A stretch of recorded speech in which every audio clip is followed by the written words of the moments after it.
I ran through that hospital corridor like my life depended on it. My shoes made loud echoes on the tile floor. That empty sound you only hear in hospitals, mixed with the sharp smell of cleaning chemicals that stung my throat. My heart was pounding so hard I could feel it in my head, in my neck, in every part of my 66-year-old body that suddenly felt ancient. Michael, my son, my only son, emergency hospitalization. Those words had come through the phone just 40 minutes earlier, and I hadn't stopped trembling since. I pressed my bag against my chest as I turned a corner, frantically looking for the room number they gave me. 312. 312. The numbers on the door signs were blurring together. 308. 310. I was getting close. I could breathe soon. I could see him. I could hold him and tell him it would all be okay. Just like I'd done his entire life. Because that's what mothers do, right? We fix things that are broken. We make hurt things better. We give everything, absolutely everything, without expecting anything back. And I had given so much that sometimes I wondered if there was anything left of me under all those layers of sacrifice. But right then, none of that mattered. All that mattered was getting to that room, seeing my son, finding out what happened. The phone rang while I was cooking dinner. I dropped the wooden spoon into the pot when I heard Victoria's cold voice on the other end. Michael is in the hospital. Accident. Come if you want. Then she hung up. Just like that, without telling me what kind of accident, how bad it was, if he was awake or not. Just those sharp words and that tone she always used with me, like I was a bother, like my existence was an inconvenience in her perfect life with my son. But there was no time to think about that now. 3:11. I was almost there. My hands shook as I straightened my coat, as I tried to control my rough breathing. I had to be strong for him. I had to be the mother I'd always been.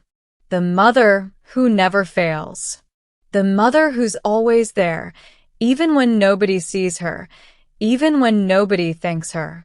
That's when I felt it. A strong hand grabbed my arm and pulled me to the side with surprising force.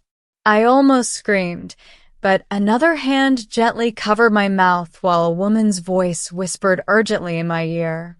Hide and wait. Trust me. It was a nurse. I knew from the uniform I glimpsed, from the smell of medical soap coming from her. She looked about 40. Serious face, dark eyes that had a strange brightness. She pushed me carefully but firmly toward the half-open door of room 311, right next to where Michael was. Don't make any noise. Don't come out. Watch and listen. You'll understand everything later.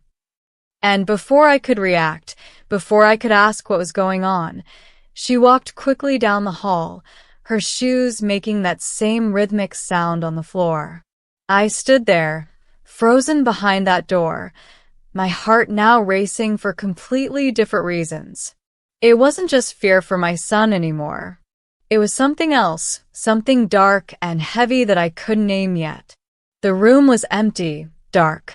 It smelled of clean sheets and that artificial air conditioning that dries your mouth. I leaned against the wall, trying to process what just happened, trying to understand why a strange nurse had hidden me like I was in danger. Danger? Me? It seemed ridiculous, but something in her eyes, something in the urgency of her voice made me stay put. Trust me, she had said. And for some reason I can't explain, I did. Maybe because in that moment of total desperation, any helping hand felt like a lifeline. Maybe because after so many years of being invisible, of being ignored, someone was finally seeing me, protecting me, though I didn't know from what. My breathing slowly settled as my eyes got used to the darkness. I could see the outline of the empty bed, the 4-pole hanging like a metal skeleton. The closed curtains that let in barely a thin line of light from the hallway. Less than a minute passed. 60 seconds that felt like forever. And then I heard them. Voices coming from a hallway. Victoria's voice, unmistakable with that sugary tone she used when she wanted something, and another voice, male, unfamiliar, formal.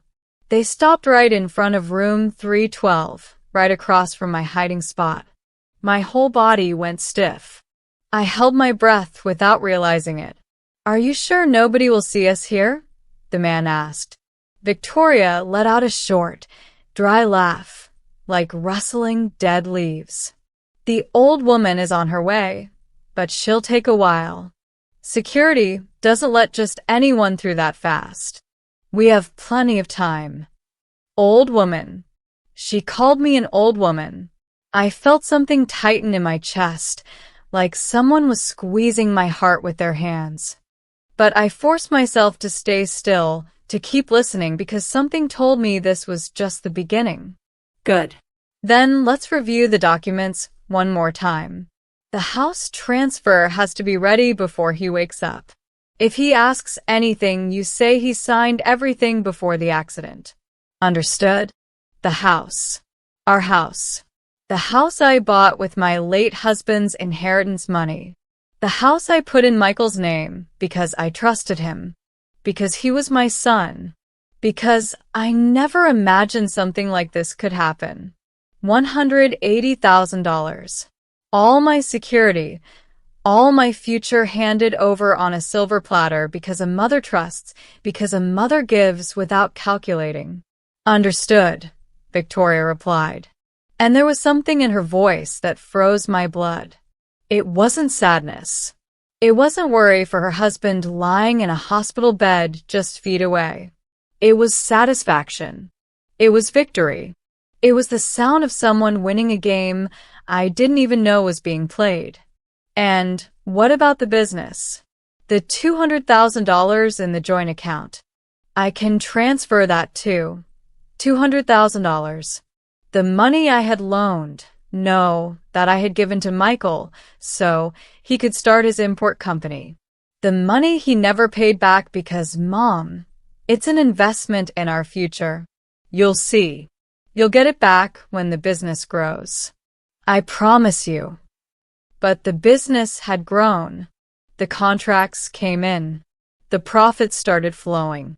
And I was still living in my small two-room apartment, cooking with grocery store sale items, wearing the same clothes from 5 years ago, turning off lights to save on the electric bill, while they lived in that huge house with a yard and a pool.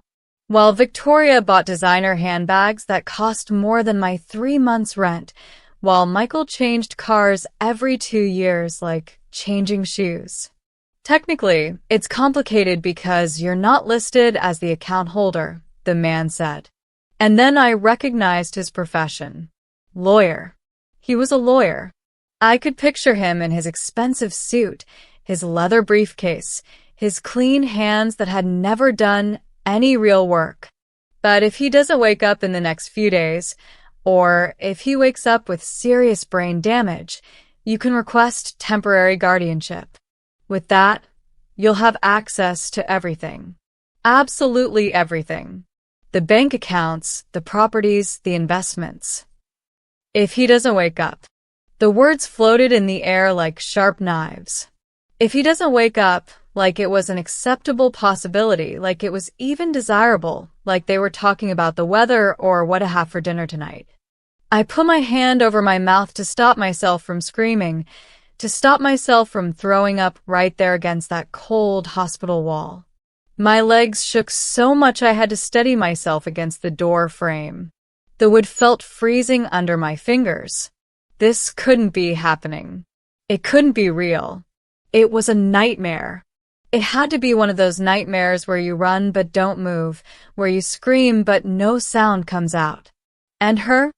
Victoria asked. And something in the way she said that word, her, made me feel like an insect, like something to be crushed without a second thought. The nosy old woman. Can she claim anything legally? There was a silence that lasted forever. The lawyer was checking something. Papers, maybe. The crisp sound of paper rustling. Legally, no. According to all the records I checked, she's not listed on any official document. Not for the house, not for the business, not for the accounts. Everything is in your husband's name. And if you're the legal wife and he's incapacitated, the law completely favors you. She's nothing. She has no rights. She's just the mother-in-law, a bystander. I am nothing. I have no rights. I'm just the mother-in-law, a bystander. The words went through me like ice bullets. 66 years of life reduced to that.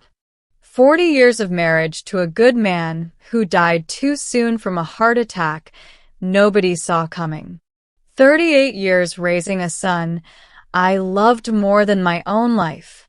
All to hear that I'm nothing, that I have no right to what I myself built, to what I myself gave with these hands that were now shaking uncontrollably. Victoria laughed again. That clear laugh I'd heard 1,000 times at family dinners when she'd ask me to wash the dishes while she sat with Michael in the living room watching TV. That laugh that came when I arrived with gifts for them, and she barely mumbled a thank you without looking me in the eyes, without getting up from the couch.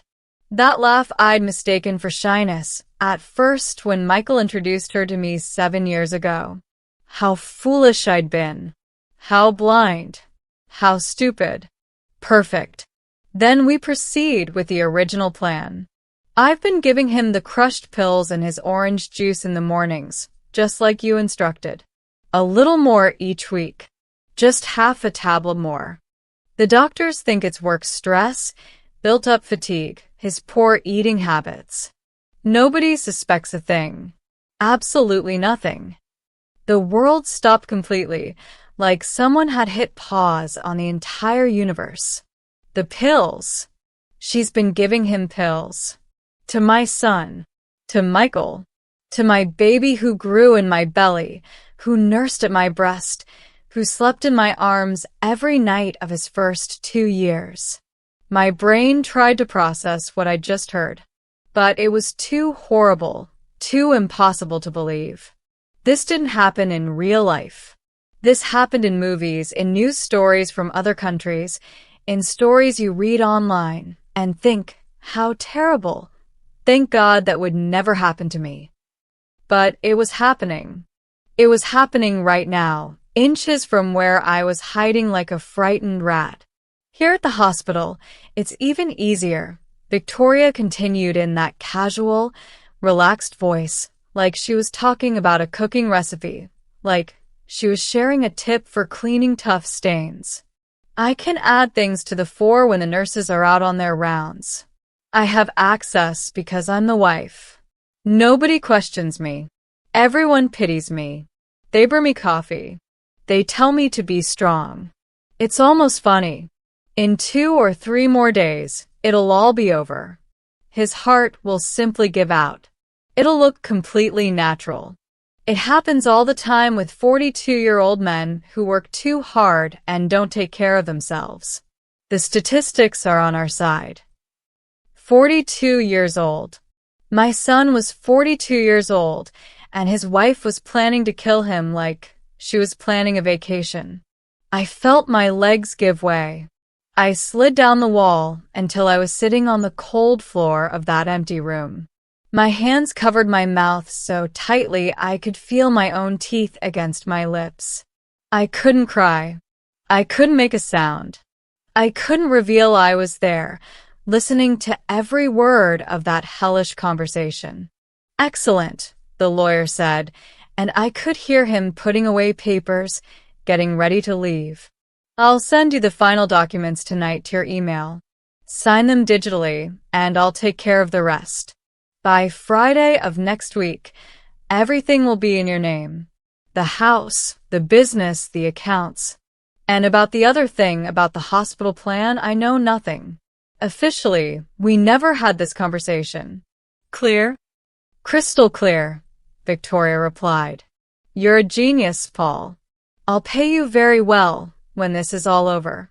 Very, very well. Paul. The lawyer's name was Paul. I burned that name into my memory, like carving it into stone. His footsteps faded down the hall. That sound of expensive shoes against cheap tile.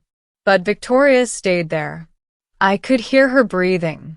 I could feel her presence on the other side of that thin wall separating us. And then she spoke, but this time nobody was with her. She was talking to herself, or maybe talking to Michael, who was unconscious in that bed. "Poor fool," she whispered, and her voice was filled with venom so pure it burned to hear it. "You thought you'd won me over with your cheap flowers and your empty promises. I never loved you. Not for a single day. But you had what I needed. A stupid mother with money, a growing business, a paid-off house, and enough foolishness to put everything in your name without any legal protection. You were the perfect target." Every word was a slap. Every sentence was a knife straight to the heart. 7 years. They'd been married 7 years. 7 years of lies. 7 years of acting. 7 years I'd believe my son was happy. All those moments I'd misunderstood rushed into my mind. All those signs I'd ignored. The times I'd visit and Victoria would disappear into the bedroom with some excuse. The times Michael looked tired, pale, but said it was work. The times I offered to help and he sharply refused, like my presence bothered him. "Mom, I'm not a kid anymore. I can handle my own problems." But they weren't his problems. It was her. It was the poison he was drinking without knowing it every morning with his orange juice. It was the monster sleeping next to him every night, planning his death while he dreamed of a future that would never come. "And as for you, you meddling old lady," Victoria went on. And I realized with horror that even though she couldn't see me, she knew I existed. She knew I was an obstacle in her path. "As soon as this is over, I'll remove you from our lives forever. You won't have the right to see even his grave because legally you're nothing. You're just the witch who never accepted me, who always looked at me with suspicion, who always tried to create problems between Michael and me." That wasn't true. I had tried to accept her. God knew I'd tried with every fiber of my being, because she was the woman my son had chosen, because seeing him happy was the only thing that mattered to me. I'd swallowed 1,000 humiliations. I'd smiled when she criticized my clothes, my haircut, my cooking. I'd washed her dishes after dinners where I wasn't even served a proper plate, where I ate the leftovers standing in the kitchen while they dined in the dining room. I'd bought expensive gifts for her birthdays, for Christmas, for every special occasion. Gifts she opened without emotion and left forgotten in some corner. I'd taken care of their house when they traveled, watering the plants, collecting the mail, dusting. I'd been the perfect mother and mother-in-law, the one who doesn't bother, the one who doesn't have opinions, the one who gives and gives and gives without asking for anything back. And this was how they repaid me. With poison, with theft, with planned murder. I heard her footsteps finally move away. The sound of her heels on the floor. That constant clicking that had always seemed elegant to me and now sounded like the ticking of a bomb. She was gone. She entered Michael's room and gently closed the door. And I stayed there, sitting on the floor of that dark room, shaking like a leaf in a hurricane. I don't know how much time passed. It could have been seconds or minutes or an entire lifetime. Time had stopped making sense. Everything had stopped making sense. My entire life, all my decisions, all my sacrifices had crumbled in less than 10 minutes. Like a house of cards, like something fake that disappears when you get too close. My hands trembled so much I had to hug myself to keep from completely falling apart. I felt cold, a cold that came from inside, from some deep place I didn't know existed. My teeth chattered. My whole body shook with waves of panic that rose from my stomach to my throat. Michael was dying. Not from an accident, not from bad luck. He was being murdered. His own wife was poisoning him day after day, sip after sip. And nobody knew it. Nobody except that mysterious nurse who had hidden me here. That woman who had appeared like an angel, like a sign from God, just in time to save me from walking in there knowing nothing. To save me from facing Victoria while she acted out her role as the worried wife. To give me the information I needed, though I didn't know yet what to do with it. What was I supposed to do? Run out and scream? Call the police? Go into that room and claw that woman's eyes out with my own hands? Every option seemed impossible. Every path seemed to lead to a deeper hole because she was right about one thing. Legally, I was nothing. I had no proof. I'd only overheard a conversation. My word against hers. A hysterical old woman against a young, beautiful wife crying over her sick husband. The door suddenly opened, and I almost had a heart attack right there. It was her, the nurse. She came in quickly, closed the door behind her, and turned on a small lamp in the corner. The dim light let me see her well for the first time. Her face showed determination, her eyes bright but serious, her hair pulled back in a tight ponytail. Her badge read Maria Santos, specialized nurse. She looked directly at me and knelt in front of me, taking my frozen hands in her warm ones. "Breathe," she said in a firm but kind voice. "Breathe deeply. I know you're in shock. I know what you just heard is horrible, but I need you to calm down. I need you to think clearly, because your son doesn't have much time." Her words were like a slap that woke me up. She was right. I couldn't fall apart. Not now. Later there would be time to cry, to scream, to process all of this. But now I had to act. I had to save my son. I took a deep breath once, twice, 3 times. The air came in rough, but it came in. My heart was still beating too fast, but at least it was beating. "How did you know?" I managed to ask in a hoarse voice.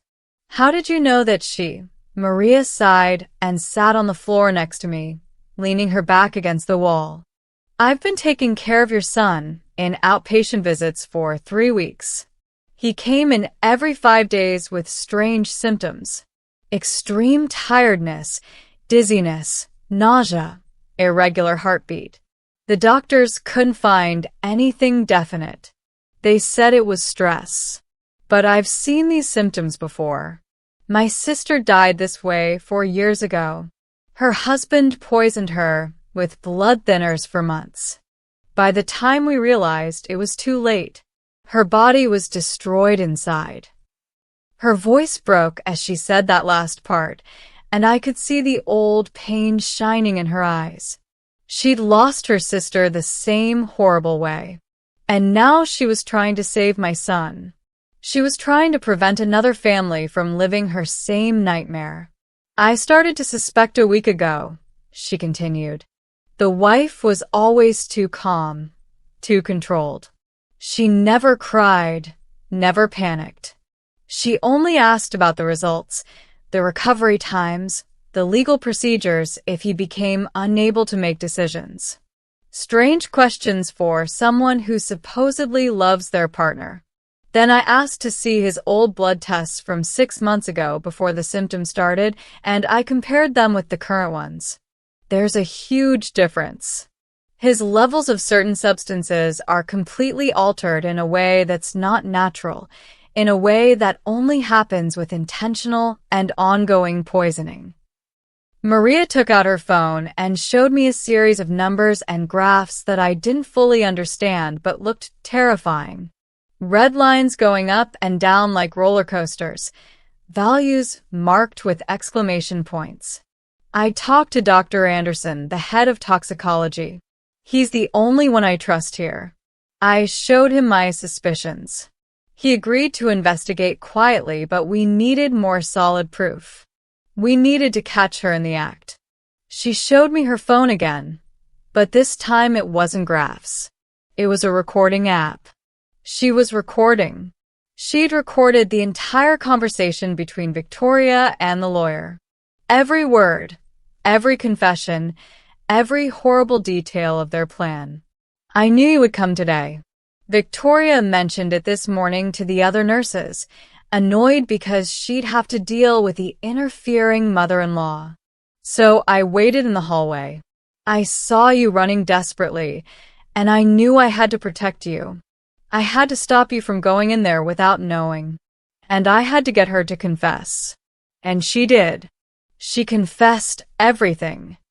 Tears started rolling down my cheeks uncontrollably. Tears of relief mixed with terror, mixed with endless gratitude toward this unknown woman who had decided to risk her job, maybe her career, to save my son, to give me a chance to fight. Thank you, I whispered, and my voice broke into 1,000 pieces. Thank you. Thank you. Thank you. She squeezed my hands tightly. Don't thank me yet. This is just beginning. Now we have to act fast and smart. Dr. Anderson is already analyzing your son's bag. If he finds evidence of tampering, we'll call the police immediately. But we need more. We need to find the pills she's using. We need physical evidence. Where would she keep them? I asked, trying to think clearly despite the chaos in my head. Probably in her purse or in the car. Women like her are arrogant. They feel untouchable. They don't think anyone could discover them. Maria stood up and helped me to my feet. My legs were still shaking, but they held my weight. Listen to me carefully, she said, looking me directly in the eyes with an intensity that made me feel like anything was possible, that we could win this. You're going to leave here and act like you know nothing. You're going to go to your son's room. You're going to hug that woman if necessary. You're going to cry. You're going to play the role of the desperate mother, which is what she expects to see. Meanwhile, I'm going to talk to hospital security. I'm going to ask them to check the hallway cameras. I'm going to document every time she enters that room alone. And I'm going to make sure she doesn't go near that bag again. I nodded, trying to absorb all the instructions. Act, pretend, become what she expected me to be, a foolish, desperate old woman. I could do that. I'd been doing that for years without even realizing it. And one more thing, Maria added in a low voice. Don't tell your son anything yet. If he wakes up, if he can talk, don't tell him what you know. He might not believe you. He might think you're exaggerating, that you're jealous, that you're making things up. Men in love are blind.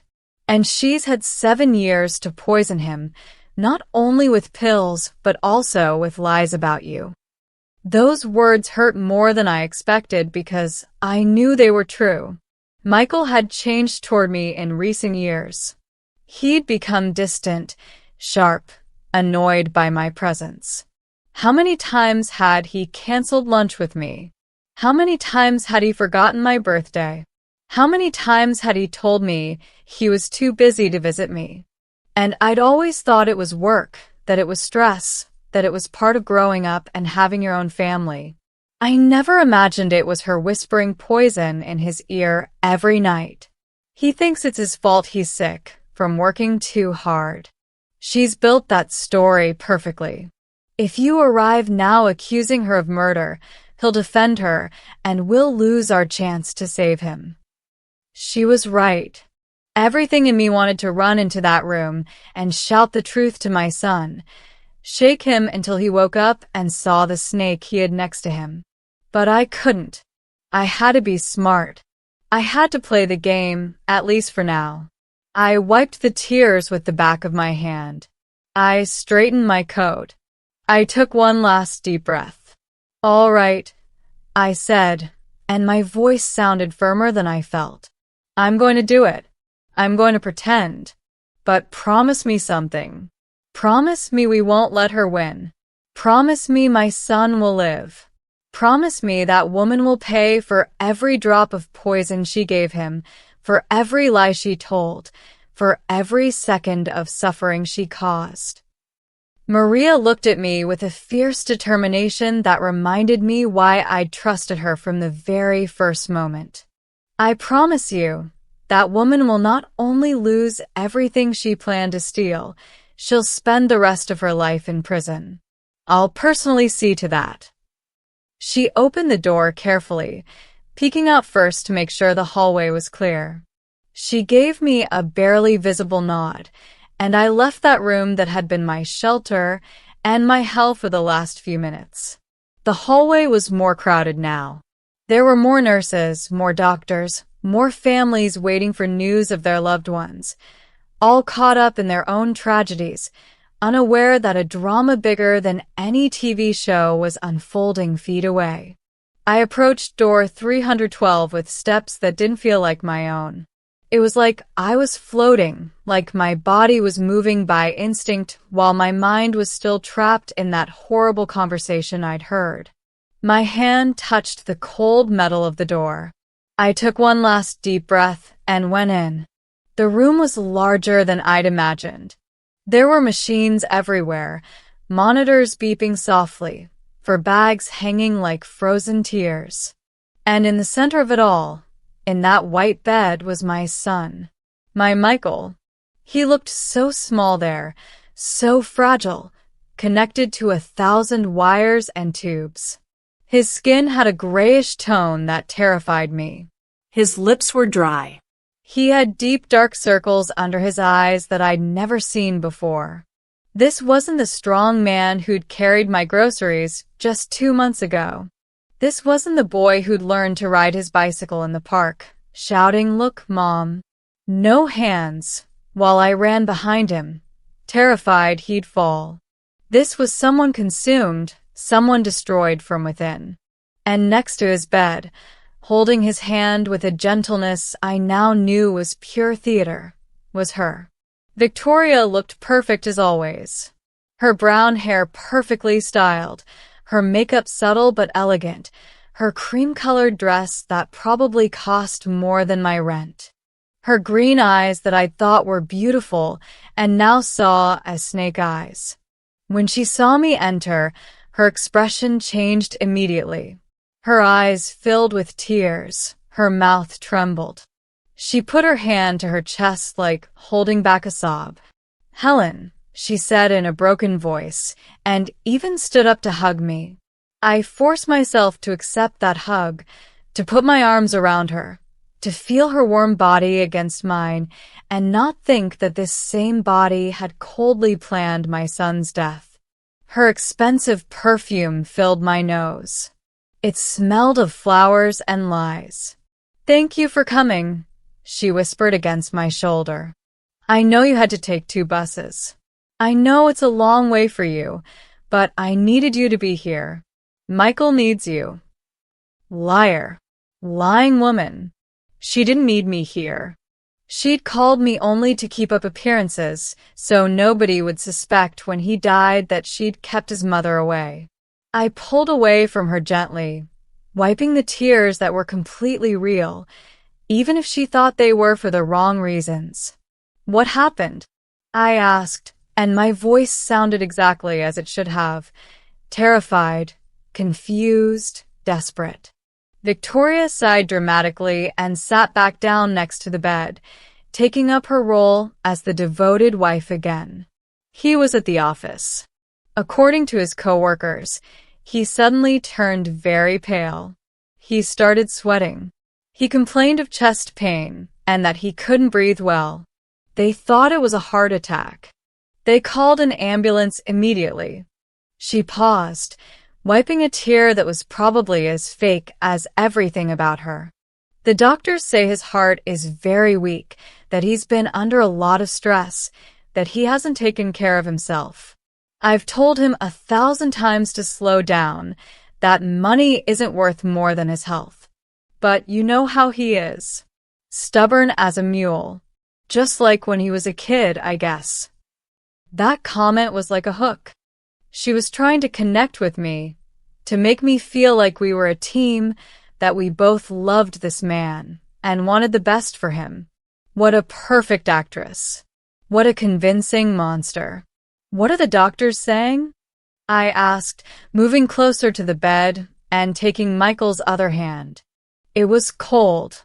Too cold. His fingers didn't respond to my touch. What should we expect? That the next 48 hours are critical.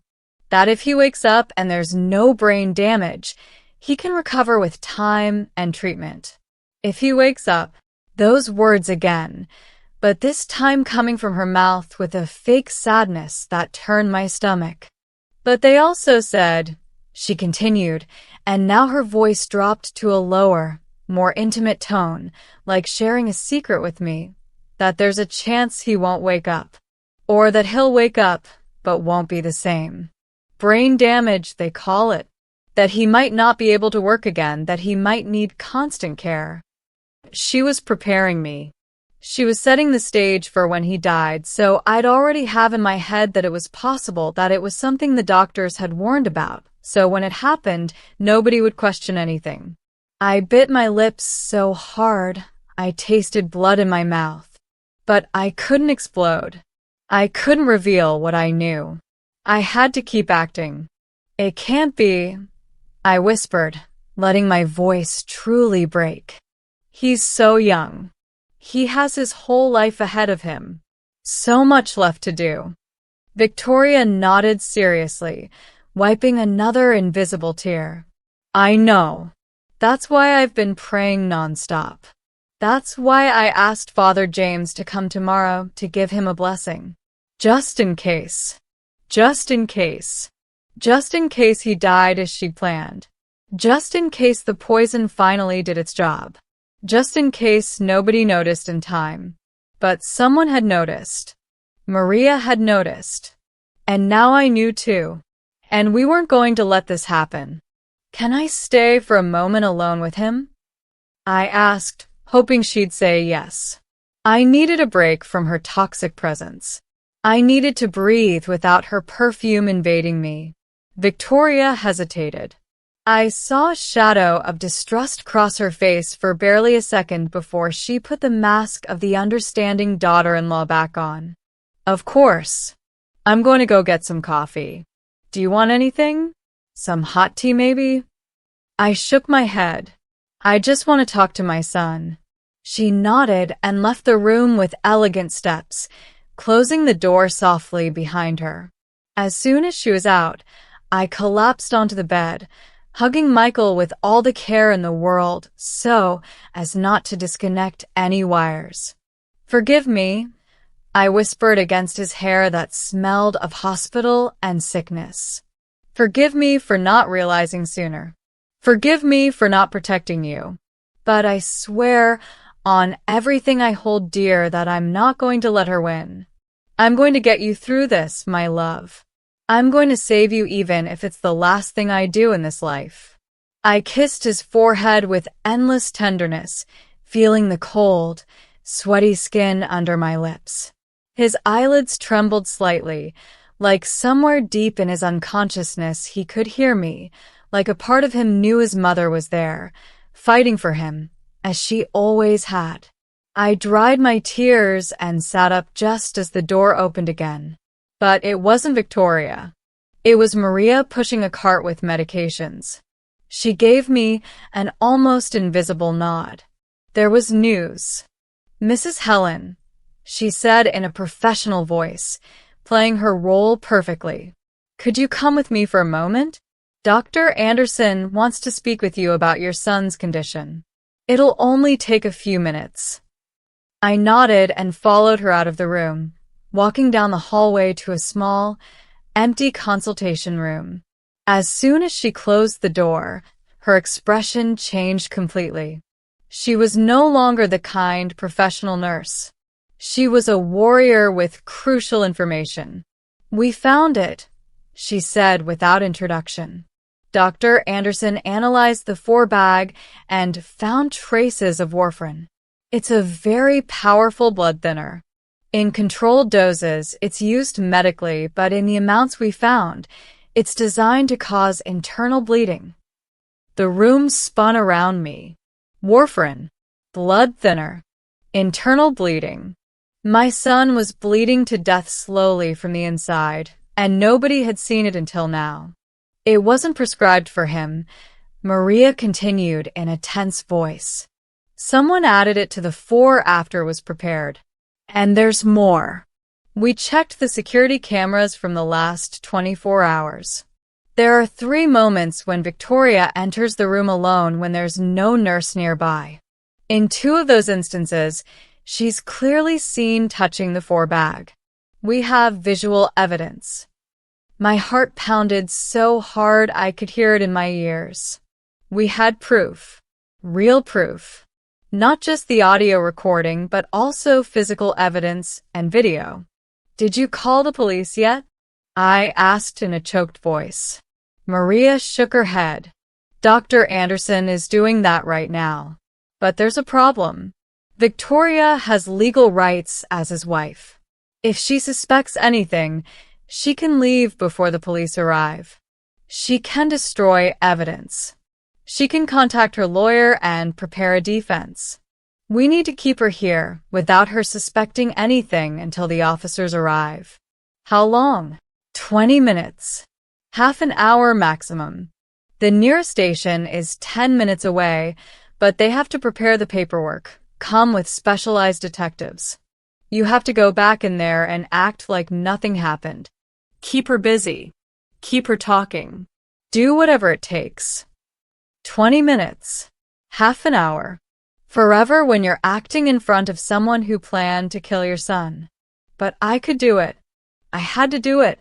"There's something else," Maria said, and took out her phone again.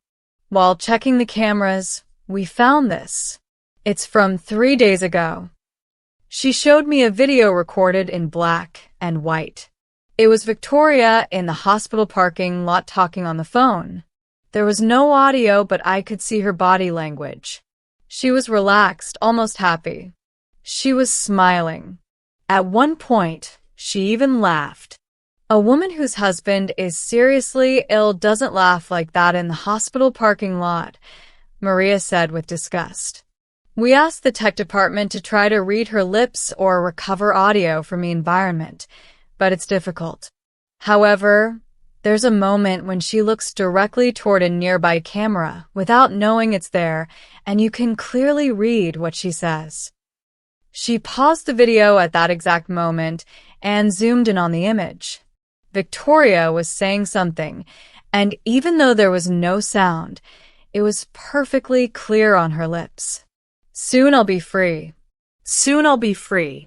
3 words that confirmed everything. That sealed her fate. That proved this wasn't worried love, but cold calculation. "This will also be given to the police," Maria said, putting away the phone. "It's more proof, more evidence that this was planned ahead, thought through, done with full awareness of what she was doing." I nodded, feeling something inside me harden. I was no longer just the desperate mother. I was no longer the foolish old woman who'd been manipulated for years. I was someone new, someone stronger, someone willing to do whatever was necessary to protect her son. "I'm going back," I said with a firmness that surprised even myself.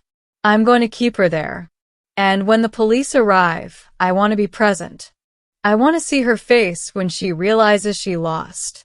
That her whole performance was worthless. That the stupid old woman wasn't so stupid after all." Maria smiled for the first time since all this had begun. "You're stronger than you think, Helen. Your son is lucky to have you." Those words filled me with something I hadn't felt in a long time. Pride. Purpose.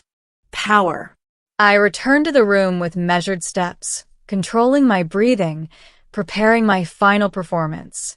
Victoria had already returned and was sitting in the same position, holding Michael's hand, looking at him with that false expression of concern that I could now clearly see for what it was. "Everything all right?" she asked when I entered. What did the doctor want? Just to check some paperwork. I lied with surprising ease. Administrative things. Nothing important. I sat in the chair on the other side of the bed and looked directly at her. It was time to play my most important role.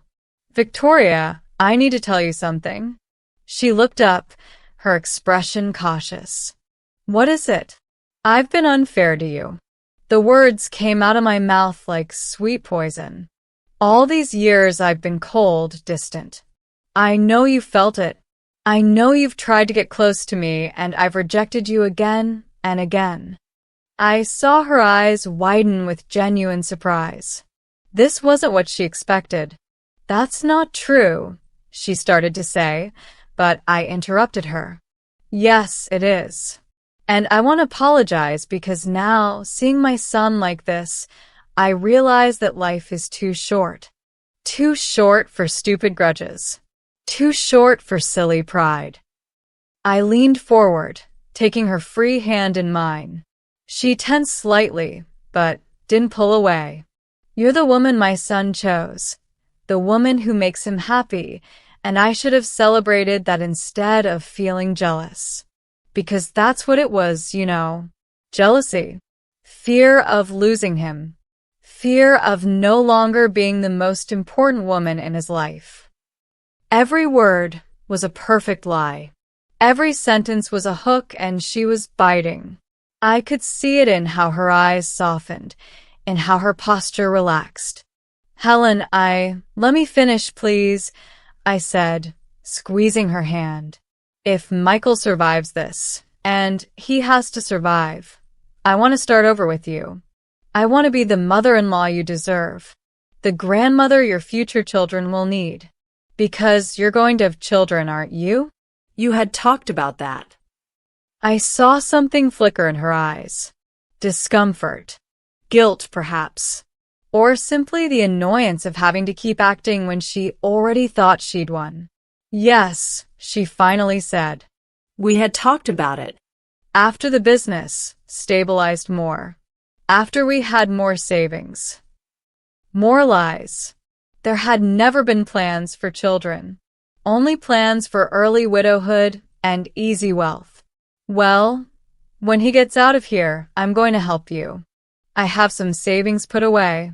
It's not much, but it's something. Maybe I can help you with the down payment for a bigger house. One with a yard for the kids. It would be my gift to you.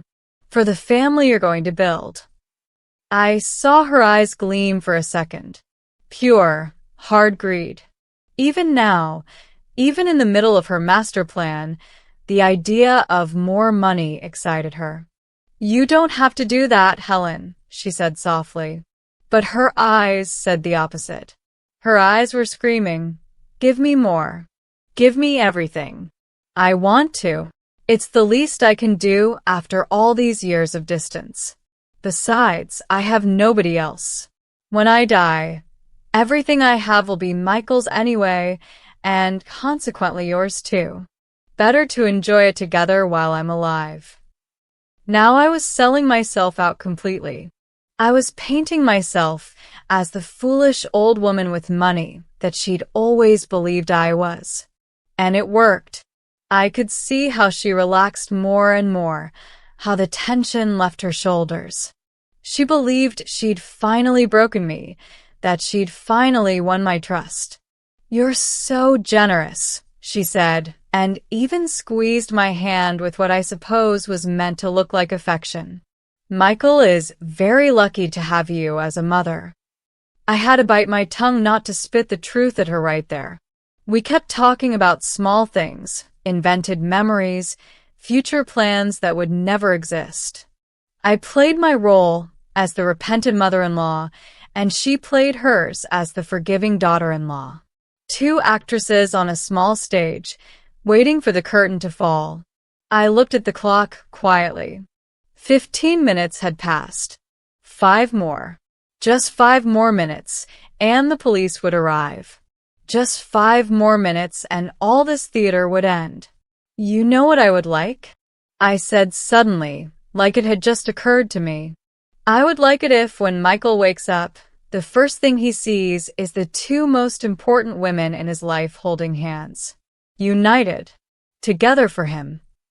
Victoria smiled, and it was a smile so sweet, so false, so perfectly rehearsed. I would love that, Helen. I would love that. But then something changed in her expression. A shadow crossed her face. She stiffened and let go of my hand. "What is that noise?" she asked, turning her head toward the door. I heard it too then. Voices in the hallway. Many voices. Quick footsteps. The unmistakable sound of urgent activity. And then the door burst open. 4 people entered. 2 uniformed police officers, a woman in a suit who was clearly a detective, and behind them, Maria and Dr. Anderson. Victoria jumped to her feet, her eyes wide. "What's going on?" she asked. And for the first time since I'd known her, her voice sounded genuinely scared. The detective stepped forward, showing her badge. "Victoria Hayes. I'm Detective Rachel Williams. I need you to come with us to answer some questions about your husband's condition." "Questions? What kind of questions?" "My husband is sick. He had a collapse." "What does that have to do with the police?" Her voice rose in pitch, becoming sharper, more desperate. The mask was beginning to crack. "We've found evidence that Mr. Michael Hayes has been the victim of intentional and ongoing poisoning. Toxicological analysis shows dangerous levels of warfarin in his system, a substance that wasn't prescribed to him and was deliberately added to his hospital treatment." The silence that followed was deafening. Victoria remained completely still, her mouth slightly open, her eyes darting from the detective to the officers to Maria, calculating, looking for a way out. "That's ridiculous," she finally said, and her voice was now pure ice. The sweetness had disappeared completely. "It's a mistake. A medical error. Someone mixed up the medications. That happens all the time in hospitals." "It's not a mistake," Dr. Anderson intervened, stepping forward. "We have security camera footage that shows you touching your husband's forebag on 3 different occasions. We have physical evidence of the substance found. And we have this." Maria took out her phone and played the recording. Victoria's voice filled the room, clear as water. "I've been giving him the crushed pills and his orange juice in the mornings. A little more each week. The doctors think it's stress. Nobody suspects anything. Here at the hospital, it's easier. I can add things to the 4. In 2 or 3 more days, it'll all be over." I watched as the color completely drained from her face, as her legs trembled, as she desperately searched for something to say, some excuse, some lie that could save her. But there was nothing. They'd caught her completely. That recording was taken out of context. She tried, but her voice lacked conviction. "I never. That's not what it looks like." "We also have your conversation with your lawyer, Paul Martinez, who, by the way, is being questioned right now," Detective Rachel continued in a firm, professional voice. "We have documents showing attempts at fraudulent property transfer. We have your internet search history for undetectable poisons and poisoning symptoms. We have enough evidence to charge you with premeditated attempted murder and fraud." Victoria looked at me then, her green eyes, once so beautiful, now filled with pure hatred. "It was you," she hissed like a snake. "You did this. Meddling old woman. Old witch. You couldn't just keep quiet and let things run their course. You had to stick your nose where it didn't belong. I stood up slowly, walking toward her with a calmness I didn't know I had. I stood in front of her, looking her directly in the eyes. "I'm his mother," I said in a low voice but full of power. "And a mother always protects her children. Always. You thought you could fool me. You thought I was a stupid old woman with money. You thought you could steal everything from me, kill my son, and get away with it. But you were wrong. You were completely wrong." "Victoria Hayes," one of the officers said, taking out the handcuffs. "You're under arrest for attempted murder in the first degree. You have the right to remain silent. Anything you say can and will be used against you in a court of law. You have the right to an attorney. If you cannot afford one, one will be assigned to you." The handcuffs made that characteristic metallic sound as they closed around her wrists. She resisted at first, yelling that it was a mistake, that she was being unfairly accused, that her lawyer would sue them all. But the officers were professional. They held her firmly and began to lead her out of the room. Just before crossing the door, she turned to look at me one last time. "You think you won?" She spat with venom in every word. "But he'll never believe you. When he wakes up, I'm going to tell him you made everything up. That you're jealous. That you're crazy. And he's going to believe me. He always believes me." I smiled, not with joy, but with the satisfaction of someone who knows she is the last card. It doesn't matter what he believes anymore. Justice doesn't depend on his opinion. It depends on the evidence. And the evidence condemns you. They took her out then. Her screams echoed down the hallway until they faded into the distance. I stood there, trembling from head to toe, feeling all the adrenaline that had kept me standing for the last hour finally leave me. My legs gave way, and Maria ran to support me, helping me sit down before I fell. "It's over," she whispered, hugging me. "It's over. You did amazingly. You saved your son." But I couldn't celebrate yet because Michael was still unconscious in that bed. Michael was still full of poison. Michael was still fighting for his life. "Doctor," I said in a shaky voice, looking at Anderson. "My son, is he going to be okay?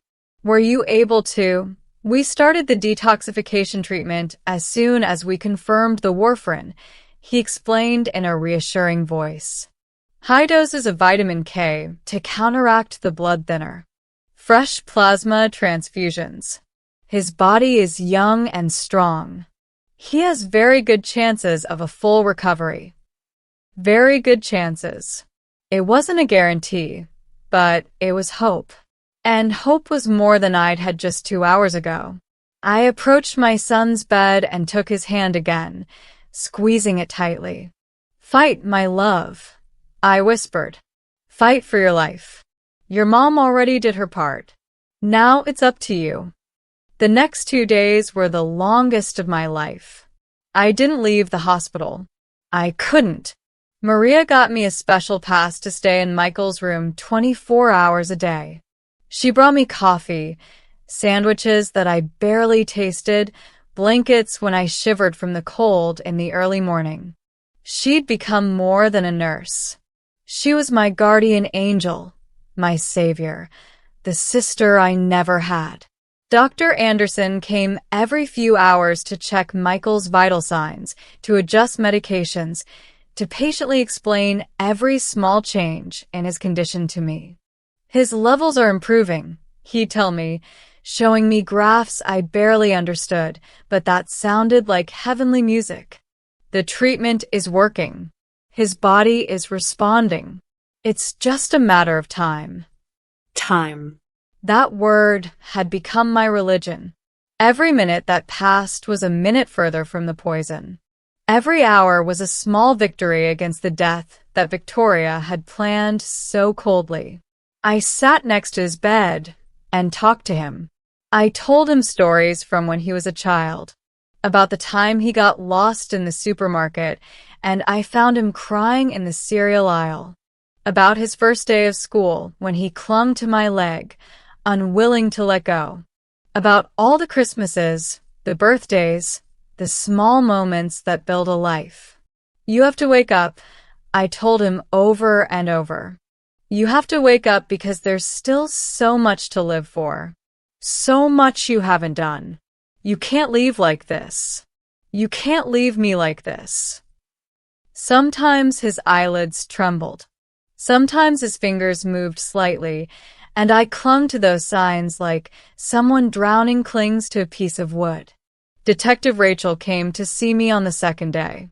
She brought truly decent coffee, not the watery kind from the hospital machine, and sat with me in that silent room. I wanted to update you on the case, she said in a professional but kind voice. Victoria is being held without bail. The charges are serious. Attempted murder, fraud, tampering with evidence. Her lawyer, Paul Martinez, is cooperating with us in exchange for a reduced sentence. He's confessed to the entire plan, the property transfers they were preparing, the falsified documents, everything. I nodded, feeling a dark satisfaction I didn't know I was capable of feeling. How much time will she serve in prison? If we convict her on all counts, we're talking about between 25 and 30 years minimum. And with the evidence we have, it's almost impossible for her to be found not guilty. 25 to 30 years. An entire lifetime. Enough time for her beauty to fade behind bars. Enough time for her to pay for every drop of poison she gave my son. There's something else you should know, Rachel continued, pulling a folder from her briefcase. We investigated her past. Victoria is not her real name. Her name is Karen Roberts. She has a record in 2 different states for fraud and scams. She marries men with money, manipulates them into taking their assets, and then disappears. Your son wasn't her first victim. He was the 4th. I felt like I'd been punched in the stomach. 4th. Michael was her 4th victim. The others? I couldn't finish the question. Rachel shook her head. The other 3 survived, but they lost everything. Houses, businesses, savings. One of them tried to report her, but she'd been so careful with the paperwork they couldn't prove anything. He declared bankruptcy and fled to another state. She changed her name, changed her appearance, and started over with your son. She finally made a mistake. She was too ambitious, too impatient. And thanks to that, we caught her. She showed me photos. Victoria with different hair color. Victoria with a different style. But the same cold eyes. The same calculating smile. These men want to testify, Rachel said. They want to tell their stories. They're going to help build a pattern of behavior that will make it impossible for her to claim this was a misunderstanding or a mistake. She's a professional predator, and she's finally going to pay for everything. I looked at my son sleeping in that bed and felt a surge of gratitude mixed with rage. Gratitude because I'd saved him in time. Rage because I'd been so close to losing him. So close to her winning. Thank you, I told Rachel. Thank you for taking this seriously. For investigating. For not letting her get away with it. She squeezed my hand. It's my job, but more than that, it's my duty. Women like her can't continue destroying lives. Your bravery in acting fast, in trusting Maria, in staying calm. That's what truly saved your son. You're a hero, Helen. Hero. I didn't feel like a hero. I felt like an exhausted mother who'd done the only thing she knew how to do. Protect her son. That was all. On the 3rd day, just as the sun began to stream through the room window, filling it with warm golden light, it happened. Michael's fingers moved. It wasn't an unconscious tremor. It was a deliberate movement. He squeezed my hand. I shouted for the nurses without letting go of his hand.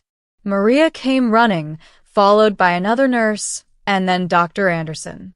"He's waking up," the doctor said, checking his eyes with a small flashlight. "Michael, if you can hear me, squeeze your mother's hand again." And he did. He squeezed my hand harder this time. Tears rolled down my cheeks uncontrollably. "My love," I whispered over and over. "You're here. You're alive. You're okay." His eyelids began to move slowly, like they weighed tons. They opened. His eyes, those brown eyes I'd seen since the day he was born, looked at me confusedly at first. Lost. But then they focused. He recognized me. "Mom," he whispered in a hoarse, barely audible voice. That single word broke all the barriers I'd built. I collapsed onto the bed, crying against his chest, feeling his hand weakly rise to touch my hair. "I'm here," I said between sobs. "I'm here, my love. You're safe. Everything is going to be all right." Dr. Anderson gave us a few minutes before starting the examinations. He checked his reflexes, his vision, his mental ability. He asked simple questions. Name. Date of birth. Where he lived. Michael answered everything correctly, though slowly, searching for the words. "There's no apparent brain damage," the doctor finally announced with a smile. "It's a miracle considering the amount of toxins in his system, but he's young, strong, and the treatment came just in time." Just in time. Thanks to Maria. Thanks to that extraordinary nurse who'd trusted her instinct, who'd seen what nobody else saw. Michael looked around the room, confused. "What happened?" he asked. "Why am I here?" The last thing I remember is being at the office and feeling sick. And then nothing. I sat in the chair next to his bed, taking his hand in mine. This was the moment I'd dreaded. The moment to tell him the truth. The truth about the woman he'd married. The woman who'd slept next to him for 7 years while planning his death. "Michael, there's something you need to know," I began in a soft but firm voice. "Something terrible, but I need you to listen to me until the end." Can you do that? He nodded, though I could see the fear growing in his eyes.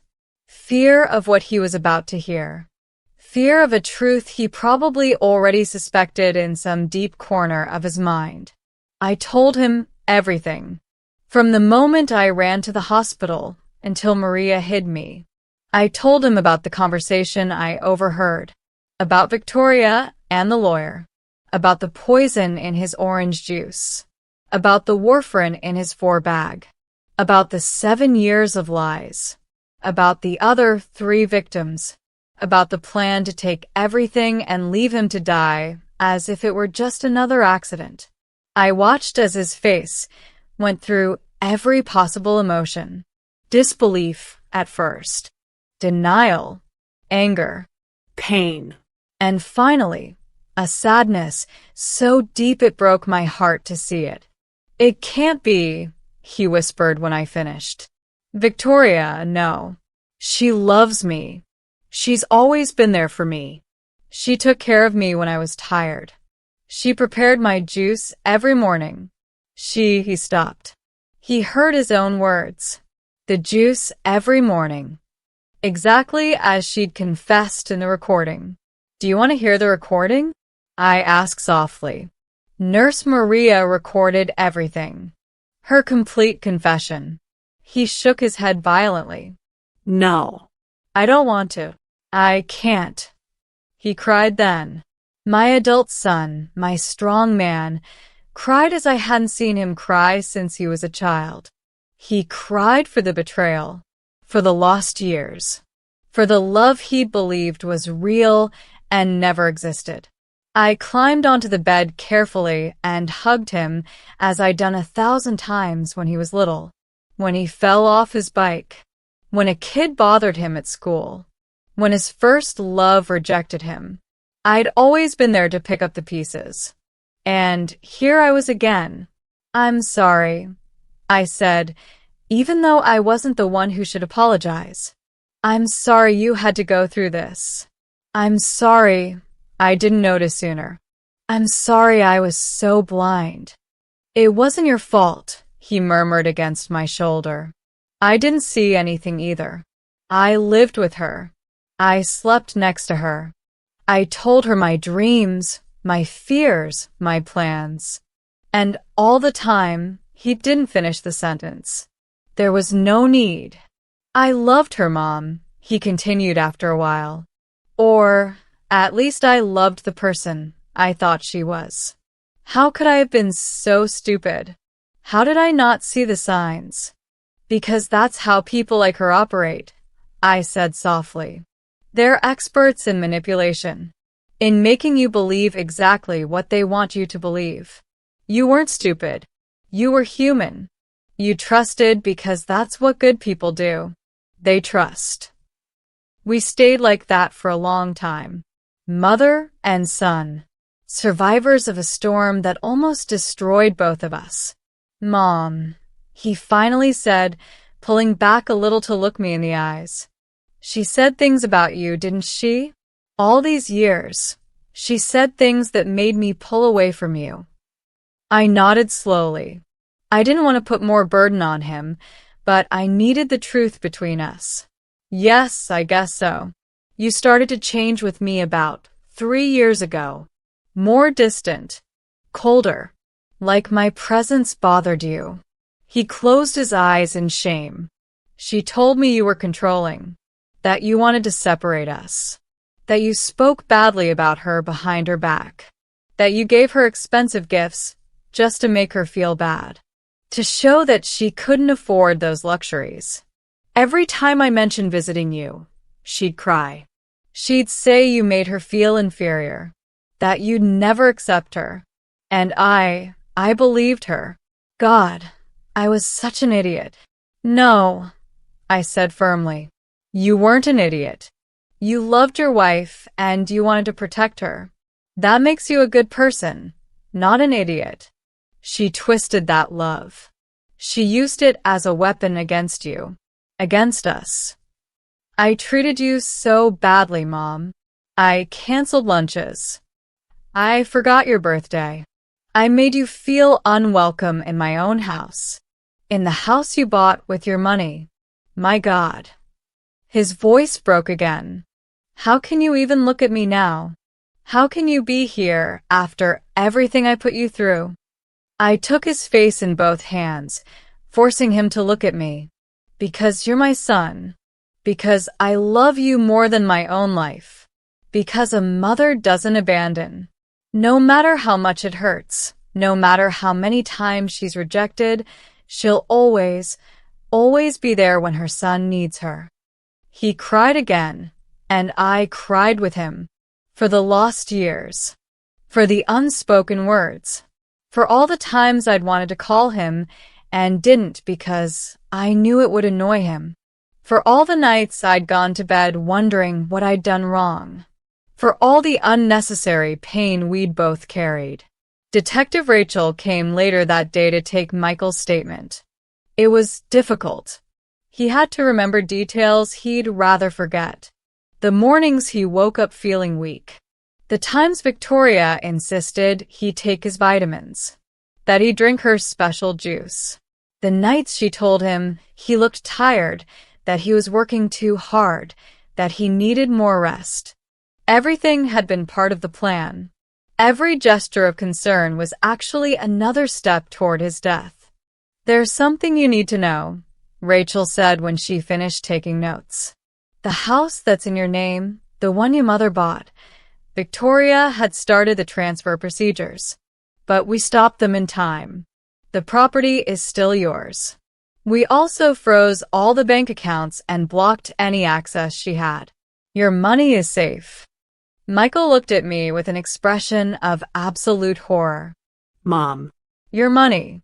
Dad's inheritance. The $180,000. I almost lost everything. But you didn't lose it, I said firmly. We saved it. Both of us saved it.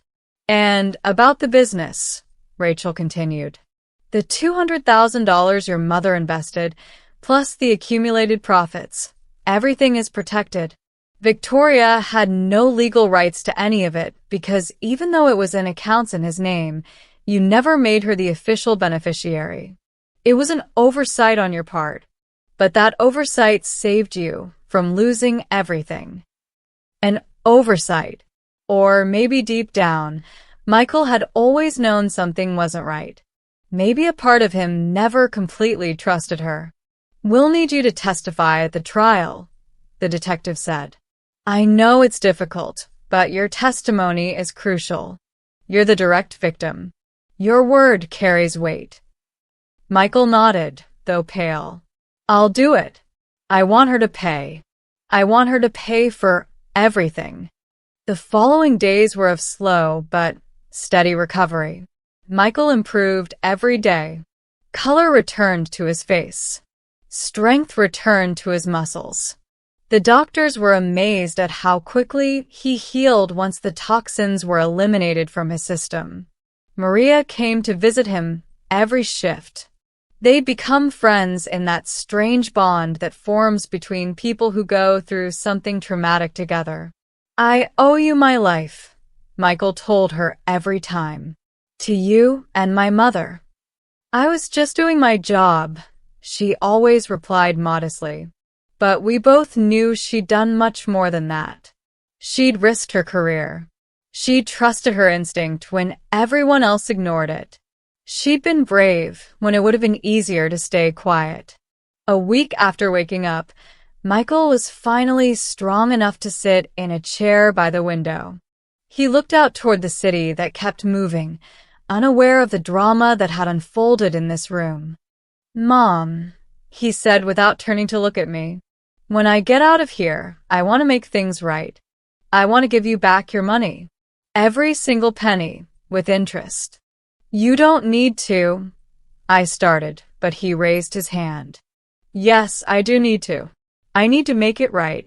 I need to show you that I'm not that man who ignored you for 3 years. That I'm not that son who forgot where he came from. I need to show myself too. I walked over and sat in the chair next to him. You don't have to show me anything. You already did. You survived. You're here. That's all I need.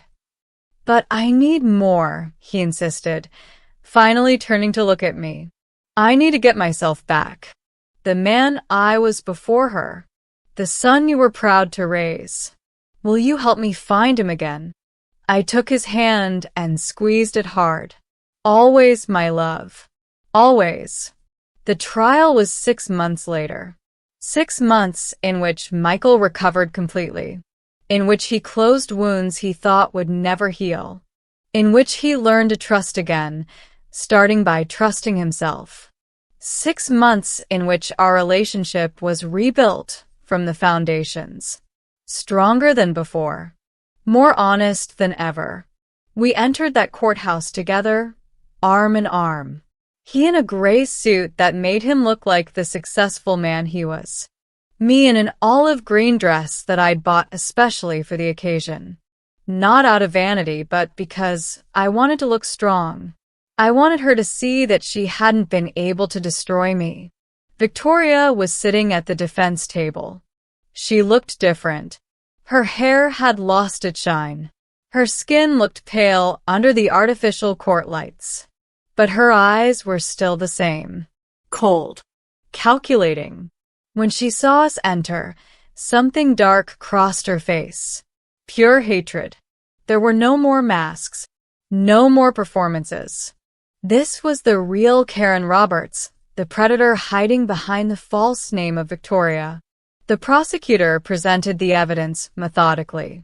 The audio recordings where she confessed everything.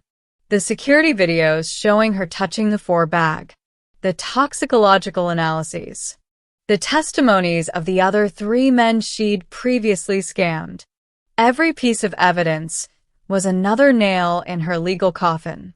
Maria testified about how she'd noticed the symptoms, about her suspicions, about the investigation she'd done, risking her job. Dr. Anderson explained in precise medical terms how the warfarin had been destroying Michael's body from the inside. How, without intervention, he would have died in a matter of days. Detective Rachel presented all the evidence of the fraud, the falsified documents, Karen's criminal history under her multiple identities. It was devastating. One by one, the pillars of her defense crumbled. Her lawyer tried to argue that the recordings had been obtained illegally, that the testimonies were circumstantial, that everything could be explained as a series of tragic misunderstandings. But nobody believed him. The evidence was too solid, too clear, too damning. Then they called me to the stand.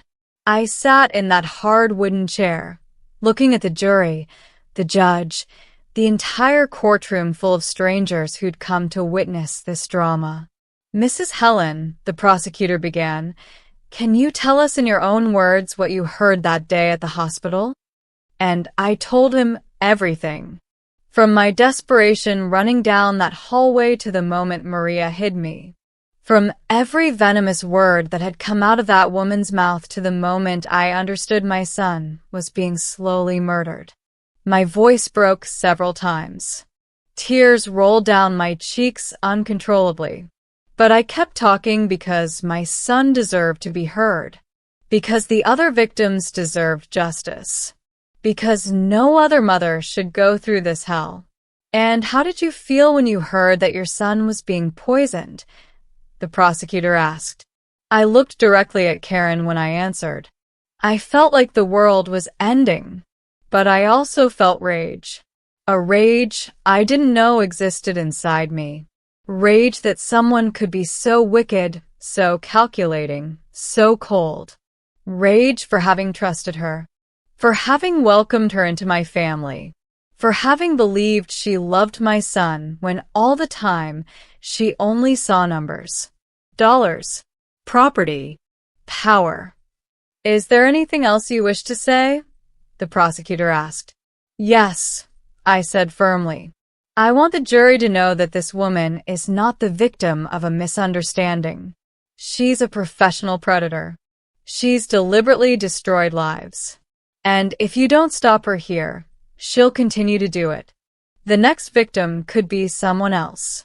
Another mother's son. And perhaps that mother won't be as lucky as I was.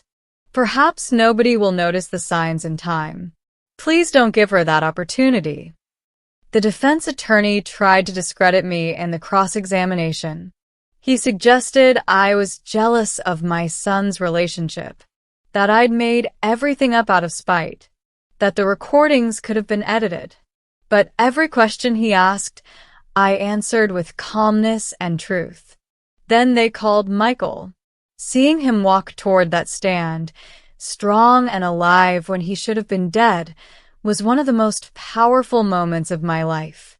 He testified about the years of marriage, about how she'd systematically isolated him from me, about the symptoms he'd ignored, thinking they were stress, about the orange juice she lovingly prepared for him every morning, about how he felt worse and worse, but she convinced him he just needed rest, that the doctors were exaggerating, that everything would be fine. Did you love her? The prosecutor asked. I loved the person I thought she was, Michael replied firmly. But that person never existed. It was a mask. A character designed to manipulate me, To steal from me. to kill me. And now, do you feel anything for her now? Michael looked directly at her for the first time since the trial began. Pity, he finally said. Pity that someone can live like that. Without real love. Without genuine connections. Just calculating. Always calculating. What an empty life that must be. I saw something flicker in Karen's eyes. For the first time since everything began, I saw her genuinely affected, not by guilt, but by the contempt in Michael's voice. The contempt of someone who no longer feared her. The jury deliberations lasted less than 3 hours. When they returned, the judge asked, "Has the jury reached a verdict?" "Yes, Your Honor," the foreman replied. "On the charge of attempted murder in the first degree, we find the defendant guilty. On the charge of aggravated fraud, guilty. On the charge of falsification of documents, guilty. On all charges presented, we find her guilty." The gavel fell. The sound echoed in that courtroom like thunder. Karen didn't cry. She didn't beg. She just sat there, rigid, as the officers approached. The sentence was 32 years in prison with no possibility of parole before serving 20. 32 years. Enough time for all her beauty to fade away. Enough time for her to pay for every life she destroyed. As they were taking her out of the room, she stopped next to our table. She looked at Michael and me with those green eyes full of venom. "This isn't over," she hissed. "I'll find a way out. And when I do, you won't." Michael interrupted her with absolute calm. "And even if you did, I don't care anymore. You no longer have any power over me. You're just another criminal on her way to prison. Nothing special. Nothing memorable. Nothing." It was the final blow. Watching her ego crumble. Watching the reality of her situation finally catch up with her. They took her out then, and it was the last time we saw her. Outside the courthouse, a group of reporters was waiting for us.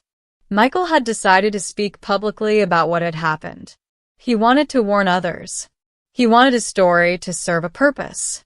"My name is Michael Hayes," he began in front of the cameras. "And I almost died at the hands of the woman I married. But I'm here today thanks to 3 incredible people. Maria Santos, a nurse who trusted her instinct. Dr. Anderson, who took her concerns seriously. And my mother, Helen, who never gave up on me even though I'd pushed her out of my life." He searched for me in the crowd and extended his hand. I walked over and took it. "Mom, forgive me for the lost years. For the ignored calls. For the forgotten birthdays. For making you feel like you weren't important.